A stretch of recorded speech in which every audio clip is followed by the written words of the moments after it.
Class 7 exercise 15th B. हमने last time जो किया था फर्स्ट ही क्वेश्चन किया था जिसमें हमारे पास 4 तरह की कॉन्ग्रुएंसी हमने की थी, side side side, side angle side angle और RHS, मतलब राइट एंगल हो, हाइपोटेन्यूज इक्वल हो और एक साइड इक्वल हो। अब हम इसी से बेस्ड सेकंड क्वेश्चन कर रहे हैं। सेकंड क्वेश्चन का मीनिंग क्या है कि अगर दो ट्रायंगल मुझे देखो कॉन्ग्रुएंट दे देते हैं ना, जैसे ये मेरे पास ट्रायंगल हैं, दो ट्रायंगल्स ABCPQR, तो अगर ये कॉन्ग्रुएंट है इसका मतलब AB साइड इसके इक्वल है, BC साइड QR के इक्वल है और AC साइड PR के इक्वल है। एंगल A एंगल P के इक्वल है, एंगल B एंगल Q के इक्वल है, एंगल C एंगल R के इक्वल है। इसको बोलते हैं CPCT, corresponding parts of congruent triangles. वो हमेशा इक्वल होते हैं। अगर मैं सेकंड क्वेश्चन के बी पार्ट की बात करूं, बी पार्ट की, तो बी पार्ट में उन्होंने मुझे बता रखा है, पहले बता दिया कि ट्रायंगल ABC जो है ना वो कॉन्ग्रुएंट है PQR के, ट्रायंगल PQR के। ऐसा ही फिगर, इसका मतलब A वाला एंगल P के इक्वल होगा, जो फर्स्ट लेटर है यहां से वो यहां से भी फर्स्ट आएगा।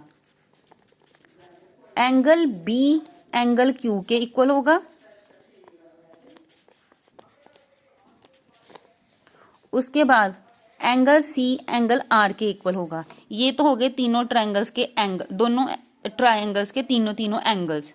अब मैं ले रही हूँ साइड, देखो अगर मैं यहां से लूंगी ना AB तो यहां से मैं PQ लूंगी साइड, अगर ले रही हूँ BC तो यहां से QR, और अगर मैं ले रही हूँ AC तो यहां से PR।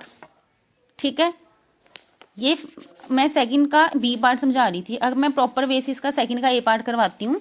देखो अब मुझे इसमें प्रूव नहीं करने कि ट्रायंगल कॉन्ग्रुएंट है, पहले बता दिया गिवन है कि ट्रायंगल्स कॉन्ग्रुएंट हैं। अब मुझे उसकी साइड्स बतानी है कि कौन से साइड्स, कौन से पार्ट्स उसके इक्वल आएंगे। सेकंड क्वेश्चन के ए पार्ट में दिखा हुआ है ABCRPQ के इक्वल है, इसका मतलब angle therefore corresponding sides are, इसकी साइड्स कौन कौन सी आएंगी, AB equals to RP।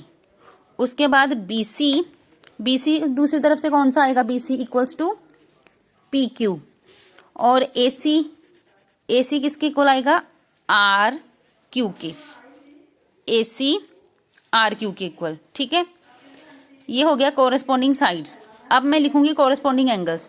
Angle A इस तरफ से angle R, angle B angle P और एंगल C एंगल Q। तो ये इसके 3 एंगल और ये 3 साइड्स इक्वल आएंगी। क्यों? क्योंकि बता दिया कि ट्रायंगल्स कॉन्ग्रुएंट हैं। कॉन्ग्रुएंट है मतलब बिल्कुल एक जैसी हैं, तो उसके CPCT हो गया, मतलब कोरस्पॉन्डिंग पार्ट जो है कॉन्ग्रुएंट ट्रायंगल्स के वो हमेशा इक्वल होते हैं। ऐसे ही आपने सेकंड का ए और बी पार्ट जो है वो कंप्लीट करना है। बी वैसे मैंने समझा दिया है आपको, सी आप लोग खुद करोगे और बी भी करोगे। नेक्स्ट थर्ड क्वेश्चन जो है उसमें मेरे पास ये फिगर दे रखी है उन्होंने।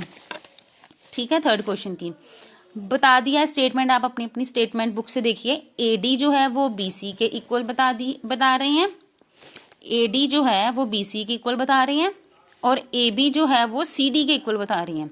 मतलब AB AD के इक्वल है और AB जो है वो यहाँ से CD के इक्वल है, बता रहा है हमें वहां पे। अब मैंने क्या करना है, मेरे पास SS हो गया, देखो दो साइड्स तो आ गई इक्वल।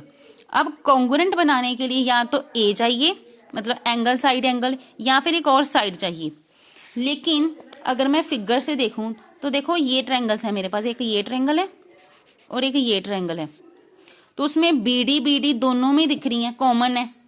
देखो गिवन क्या था, पहले जो गिवन है वो मैं लिख रही हूँ। गिवन था मुझे स्टेटमेंट में दिया हुआ AD इक्वल्स टू BC, एक पार्ट हो गया। AB इक्वल्स टू CD दूसरी साइड होगी। तीसरा मैं क्या लिखूंगी, BD इक्वल्स टू BD, क्योंकि ये कॉमन है।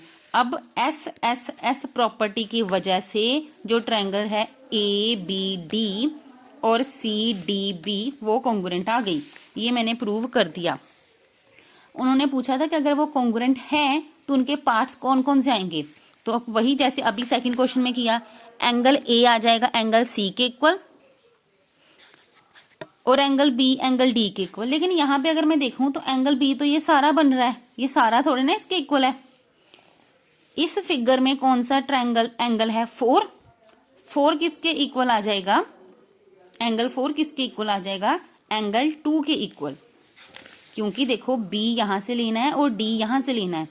इस फिगर में बी में कौन सा हिस्सा आ रहा है 4 और इस ट्रायंगल में डी में कौन सा हिस्सा आ रहा है 2, तो इसका मतलब एंगल सी एंगल ए के इक्वल आएगा, एंगल 2 एंगल 4 के इक्वल आएगा और डी एंगल बी के इक्वल आएगा। डी मतलब ये सारा आ जाएगा बी के इक्वल, नो, डी में इस साइड कौन सा एंगल आ रहा है 1, बी में इस साइड कौन सा एंगल आ रहा है 3, तो एंगल 1 इक्वल्स टू एंगल 3। ये तो हो गए तीनों एंगल्स।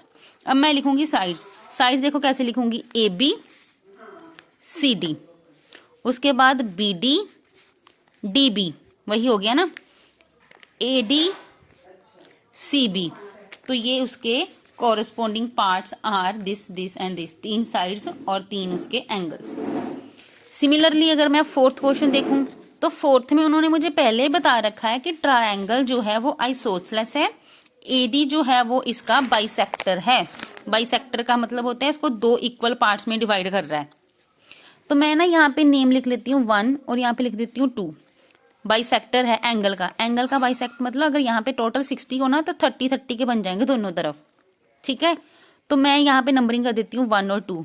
अब गिवन क्या क्या है, triangle ABC is an isosceles triangle और AB साइड किसके इक्वल है, AC साइड के, और एंगल 1 इक्वल्स टू एंगल 2। मैं इसको 1 2 लिख लेती हूँ, बड़ा सा ऐसे शॉर्टकट कर लेती हूँ बड़ा लिखने की वजह से। तो AB इक्वल्स टू AC, यहाँ पे अगर आप ये लिखना चाहो ये लिख लो, ये भी लिख सकते हो, एंगल 1 इक्वल्स टू एंगल 2। और दोनों में देख के मुझे बताओ, दोनों ट्रायंगल्स में ये वाली और ये वाली में AD कॉमन नहीं आ रहा, तो AD कॉमन, SAS लगी प्रॉपर्टी, SAS अगर प्रॉपर्टी लगी तो ट्रायंगल्स कॉन्ग्रुएंट है। देयरफॉर बाय SAS कॉन्ग्रुएंसी या प्रॉपर्टी ट्रायंगल ABD किसके कॉन्ग्रुएंट आ गई, ACD के। यहाँ पे आपका A पार्ट प्रूव हो गया। अब उन्होंने सेकंड पूछा था is AD equals to 90, yes, यहाँ से देख के पता चल रहा है मुझे कि ये 90 डिग्री है, तो इसका आंसर आ जाएगा यस। सी पार्ट में पूछा है सी के is D is mid point of BC, yes, D जो है वो BC का मिड है, उसके सेंटर में आ रहा है। अगर ये टोटल 6 सेंटीमीटर है तो 3 3 बना रहा है, उसको 2 इक्वल हिस्सों में बांट रहा है D जो है पूरी लाइन को, तो इसके B का भी यस और C का भी यस आएगा। इसके बाद आप इसका जो 6th क्वेश्चन है वो खुद करोगे, बाकी जो है हम नेक्स्ट टाइम जो है वो कंप्लीट कर लेंगे इसके क्वेश्चंस, ठीक है।